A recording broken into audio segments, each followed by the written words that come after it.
Bonsoir, me revoici, me revoilà, toujours en ce dimanche 29 janvier 2023. Je vous ai expliqué que je voulais pas tout mélanger.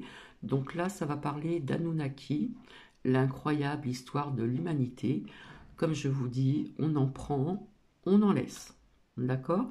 Donc je vous souhaite bon visionnage, euh, une bonne écoute. Ça ne plaira peut-être pas à tout le monde, mais j'essaye de faire plaisir plus ou moins un petit peu à, à chaque personne, voilà, qui sont intéressés par ceci. Hein, donc Anunnaki, l'incroyable histoire de l'humanité, etc. Comme je vous ai dit, ça parle d'or, ça parle d'esclaves, l'esclavage qui a commencé depuis très très très très très très très longtemps. Et voilà, allez, hop, nous y allons.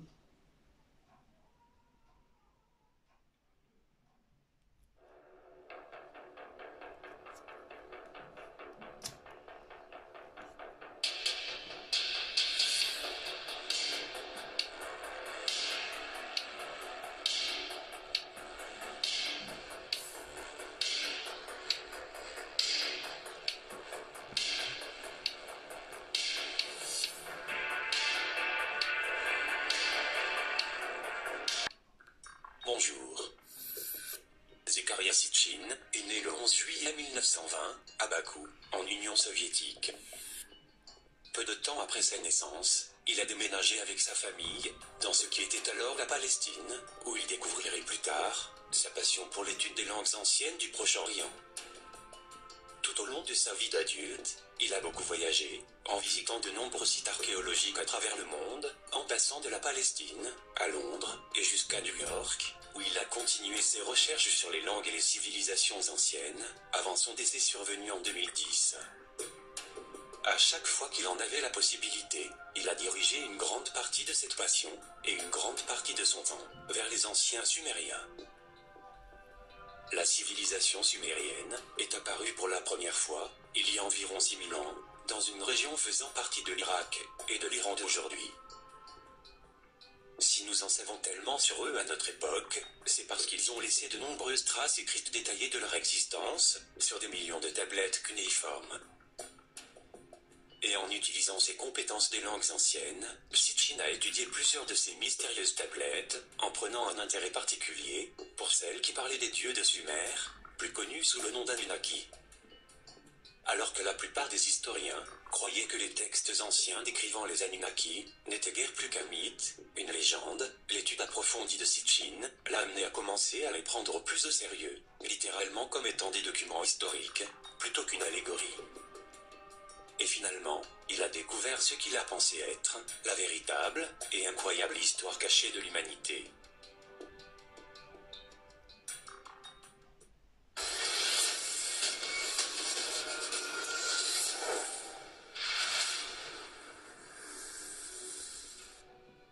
La véritable histoire de l'humanité, selon Sitchin, serait la suivante. Les Anunnaki n'étaient pas des dieux, mais plutôt des visiteurs extraterrestres, venus sur Terre, il y a environ 445 000 ans, depuis une planète, décrite comme étant Nibiru. Mais ils n'étaient pas en vacances. Ils sont venus sur Terre, dans un but très précis, pour chercher de l'or. Ils ont d'abord atterri dans le golfe Persique, dirigé par les demi-frères Enki et Enlil, où pendant de nombreuses années, ils ont drainé et asséché les marais de la côte nord, et créé un vaste système d'irrigation entre les fleuves Tigre et Euphrate, pour fonder une colonie Anunnaki. Pendant cette période, ils ont tenté d'obtenir l'or qu'ils étaient venus chercher, sous les eaux du golfe Persique. Mais lorsque cela s'est avéré beaucoup trop difficile, ils ont été forcés de déplacer toutes ces opérations vers un endroit où ils savaient qu'il y avait beaucoup d'or, situé en Afrique du Sud. Et pendant plus de 100 000 ans, ils ont extrait de la région de grandes quantités d'or, jusqu'à ce que finalement, les Anunnaki de la classe inférieure, qui étaient chargés de travailler dans les mines et étant connus sous le nom d'Ikiki, se sont rebellés contre leur maître à cause des conditions de travail difficiles. Ayant perdu leur main-d'œuvre, mais voulant toujours de l'or, Enki et Enlil ont proposé un plan radical pour les remplacer. À cette époque, l'Afrique du Sud abritait des êtres humains primitifs, connus sous les noms d'Homo erectus.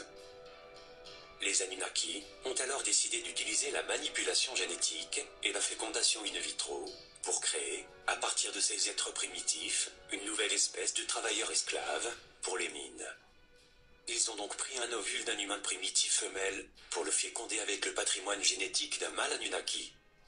Puis, ils ont placé l'ovule fécondé dans le ventre d'une femelle Anunnaki. La progéniture ainsi créée serait appelée Adamu, le premier homme. Lors de l'exécution de cette procédure, les Anunnaki ont génétiquement amélioré l'Homo erectus, lui donnant l'intelligence nécessaire pour pouvoir travailler dans les mines, lui faisant ainsi sauter plusieurs millions d'années d'évolution, quand l'Homo erectus est soudainement devenu l'Homo sapiens. Cependant, les Anunnaki cherchaient seulement des travailleurs dociles et obéissants pour leurs mines, pas une espèce consciente d'elle-même, capable de rivaliser avec eux. Alors ils ont inséré des barrières génétiques, ce qui a empêché l'Adamu d'utiliser les pleins pouvoirs et capacités du cerveau humain. Lorsqu'ils ont été créés pour la première fois, leurs esclaves humains, qui étaient stériles, mouraient beaucoup trop vite, et les Anunnaki ne pouvaient pas en créer de nouveaux assez rapidement pour les remplacer. Alors Enki a conçu un autre plan brillant. En manipulant à nouveau le code génétique de l'Adamu, Enki a rendu possible la reproduction entre deux humains à partir du matériel génétique de l'Adamu et a créé une femme humaine. Parce que les humains pouvaient maintenant se reproduire, leur cycle de vie a été raccourci à quelque chose de plus semblable à ce qu'il est actuellement. Pourtant, les humains sont rapidement devenus si nombreux qu'ils ont été expulsés des villes Anunnaki d'Afrique du Sud, au point qu'ils se sont ensuite répandus à travers le monde, fondant ainsi les civilisations humaines qui existent aujourd'hui. Cette incroyable histoire pourrait-elle vraiment être possible? Toute l'histoire de l'humanité que nous connaissons officiellement, ainsi que de son évolution, pourrait-elle être fausse? Il convient de noter que les anciens textes sumériens ne sont peut-être pas le seul endroit où cette histoire a été décrite. Alors vérifions l'histoire biblique d'Adam et Ève. Il y est dit qu'Adam, le premier homme sur terre, a été créé par Dieu. Cela ressemble beaucoup à l'Adamu, des Anunnaki. Et ensuite, Ève est créée à partir de la côte d'Adam, tout comme la première femme humaine des Anunnaki, qui a été créée à partir du matériel génétique de l'Adamu. Rappelez-vous qu'Adam et Ève se voient interdire de manger des fruits de l'arbre de la connaissance, du bien et du mal. Cela ne ressemble-t-il pas à ce que les premiers humains créés par les Anunnaki, recevant des barrières génétiques pour les empêcher de réaliser leur pleine intelligence? Rappelez-vous qu'Adam et Ève ont été expulsés du jardin d'Éden avant de pouvoir manger des fruits de l'arbre de vie. Cela ne ressemble-t-il pas aux Anunnaki, réduisant la durée de vie de leurs humains quand ils leur ont donné la capacité de procréer? Et quand Adam et Ève ont été expulsés du jardin d'Éden, cela ne ressemble-t-il pas à l'expulsion des premiers humains des villes Anunnaki après qu'ils aient commencé à se reproduire? L'histoire biblique d'Adam et Ève pourrait-elle être en réalité le récit de l'histoire sumérienne des Anunnaki, la véritable histoire de l'origine de l'humanité? Il est intéressant de noter que les tribus africaines appellent la divinité qui a créé l'humanité Enkai, ce qui semble être la traduction d'Enki des Anunnaki. Par ailleurs, une mystérieuse structure en pierre, découverte accidentellement en 2003 en Afrique du Sud, est connue sous les noms de calendrier d'Adam, serait l'édifice le plus ancien construit par l'homme. Cette mystérieuse structure, qui semble à l'époque moderne être le centre d'une ancienne civilisation, vieille de plusieurs centaines de milliers d'années, est connue par les tribus locales africaines, comme se nommant Isalo-Ilanga, le lieu de naissance du soleil, l'endroit où le ciel s'est accouplé avec la terre-mère, qui est le lieu où l'humanité a été créée par les dieux. Il semble donc que l'ancienne histoire sumérienne des Anunnaki se répète dans les mythes et légendes de plusieurs civilisations sur Terre. Mais en réalité, cela va bien au-delà du simple mythe. Si les premiers êtres humains ont vraiment été créés par croisement génétique entre des extraterrestres, appelés les Anunnaki, et des humains primitifs, appelés Homo erectus, alors ce serait sûrement aujourd'hui enregistré dans notre ADN. Et en effet, cela pourrait être possible. Il suffit de regarder simplement le projet fondateur du génome humain, qui a réuni les meilleurs scientifiques du monde entier entre 1990 et 2003 dans le but de cartographier l'intégralité de la séquence d'ADN du génome humain. Et de manière étonnante, le projet a révélé que 97% de l'ADN humain n'avait aucune fonction apparente. Cela n'avait aucun sens. En effet, si 97% de l'ADN n'avait aucune fonction, alors cela ne pouvait pas s'expliquer par l'évolution. Alors, pourquoi était-il là? Et comment y est-il arrivé? Un des chercheurs du projet sur le génome humain avait une réponse. Il a déclaré: nous devons nous attaquer à l'incroyable notion que chaque vie sur Terre porte le code génétique de son cousin extraterrestre. Notre hypothèse est qu'une forme de vie extraterrestre supérieure s'est engagée dans la création d'une nouvelle vie. En d'autres termes, peut-être que les êtres humains ont été créés par des extraterrestres. Peut-être que nos cousins extraterrestres sont les Anunnaki. Cependant, il y a encore quelque chose de plus étonnant. En 2010, une étude publiée dans le journal de biologie théorique des populations a confirmé que l'ADN mitochondrial d'Ève, la mère de tous les humains, a vécu il y a environ 200 000 ans. L'ADN mitochondrial d'Ève est un terme scientifique pour le premier ancêtre génétique féminin d'une espèce, qui est la femelle la plus récente, à partir de laquelle tous les membres vivants d'une espèce peuvent retracer leur ascendance. Le sommet d'une pyramide généalogique. En d'autres termes, la science a maintenant prouvé que la femme dont nous descendons tous existait juste au moment où les anciens textes sumériens ne disent que les Anunnaki créaient des femmes humaines. Est-ce simplement une coïncidence? Ou serait-il vraiment possible que les êtres humains aient une expérience génétique menée par des extraterrestres pour créer une nouvelle espèce de travailleurs réduits à l'esclavage? Et il y a une autre question qui peut être posée ici. Si les Anunnaki ont vraiment créé les êtres humains en tant qu'esclaves pour extraire de l'or, pourquoi l'ont-ils fait? Pourquoi voulaient-ils autant d'or? Selon Zecharia Sitchin, les Anunnaki ont utilisé l'or dans un but très précis. Ils l'ont broyé en une fine poudre et l'ont suspendu dans l'atmosphère autour de leur planète afin de la protéger des rayons cosmiques. Zecharia Sitchin a déclaré: sur leur planète Nibiru, la détérioration écologique rendait la vie de plus en plus impossible. Il était nécessaire de protéger leur atmosphère en déclin, et la seule solution semblait d'y suspendre des particules d'or, comme un bouclier. Étrangement, la science moderne a elle aussi commencé à explorer une idée similaire pour faire face à notre propre détérioration écologique. En 2016, aux États-Unis, le Laboratoire national américain des technologies énergétiques a mené une étude qui a conçu et développé un nouveau procédé utilisant des nanoparticules d'or usagées pour convertir le CO2 en produits chimiques et carburants utilisables. Les chercheurs pensent que cette innovation est une première étape avant un développement à l'échelle industrielle pour réduire les émissions de carbone en utilisant de l'or, et ainsi sauver une atmosphère déclinante. Comme ce type de pensée est devenu une possibilité, la science a commencé à sérieusement envisager la possibilité de terraformer d'autres planètes, comme Mars, pour qu'elles ressemblent davantage à la Terre et deviennent plus favorables à la colonisation humaine. En 2017, la NASA a même présenté un moyen pour rendre Mars plus habitable en lui donnant un champ magnétique artificiel qui protégerait les humains du rayonnement cosmique et ramènerait les anciens océans de la planète rouge.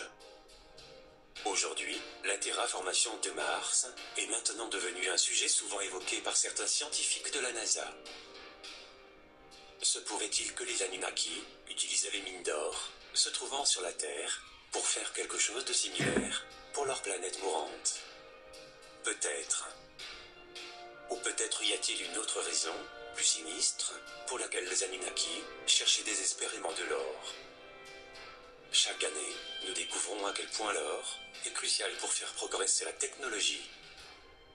L'or est vital pour de nombreux appareils électroniques modernes en tant que conducteur flexible très efficace qui ne se corrode pas. Il est utilisé dans tout, depuis les smartphones, aux ordinateurs, aux GPS et au-delà. Mais là où l'or est le plus crucial, c'est dans la technologie aérospatiale. Lors des voyages dans l'espace, l'or résiste mieux que les autres métaux terrestres, comme l'argent et le cuivre, qui se ternissent rapidement. Il est utilisé comme lubrifiant entre les pièces mécaniques dans le vide de l'espace, au lieu de l'huile, qui s'évapore rapidement à des températures extrêmes. De plus, l'or est utilisé pour refléter le rayonnement solaire, afin de stabiliser la température centrale des véhicules spatiaux. Sans or, les parties colorées d'un satellite ou d'une station spatiale absorberaient une chaleur et un rayonnement cosmique important, rendant impossible le voyage humain dans l'espace. C'est pourquoi les véhicules spatiaux et les satellites sont équipés d'une fine pellicule d'or. Et même les visières des casques spatiaux des astronautes sont recouvertes d'or. L'or rend donc les voyages dans l'espace et la technologie moderne possible. Alors, prenez du recul. L'incroyable histoire, racontée par Sitchin, est que les Anunnaki sont venus sur Terre pour extraire de l'or, parce qu'ils en avaient besoin pour réparer l'atmosphère de leur planète. Mais peut-être est-ce juste une histoire que les Anunnaki ont racontée pour se justifier eux-mêmes de leur conquête. Peut-être qu'ils ont menti. L'histoire de leur atmosphère déclinante ne serait qu'une simple propagande coloniale. Peut-être qu'ils avaient besoin d'or, tout simplement pour alimenter leur empire intergalactique avancé, et ont créé les humains comme esclaves pour l'obtenir.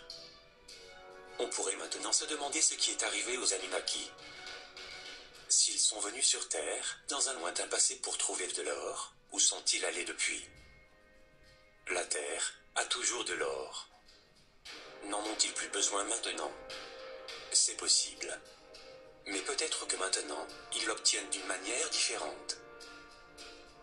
Selon les anciens textes sumériens, une grande partie de la population humaine nouvellement créée a été anéantie dans un déluge cataclysmique, décrit dans la Bible et dans de nombreuses autres traditions humaines. Après le déluge, les Anunnaki ont fondé la civilisation sumérienne avant de retourner sur leur planète natale pour observer et contrôler les humains de loin. Et peut-être que cela continue toujours à ce jour. Peut-être que les humains, comme nous l'avons été depuis le début, sont toujours des esclaves. Que cela soit vrai ou non, il est intéressant de noter à quel point l'or a été important pour les humains tout au long de notre histoire. En réalité, on ne peut pas séparer les origines humaines de notre obsession pour l'or. C'était la première médaille mentionnée dans la Bible, dans le chapitre 2 de la Genèse, et depuis l'époque sumérienne, l'or a été utilisé comme réserve de valeur et moyen d'échange.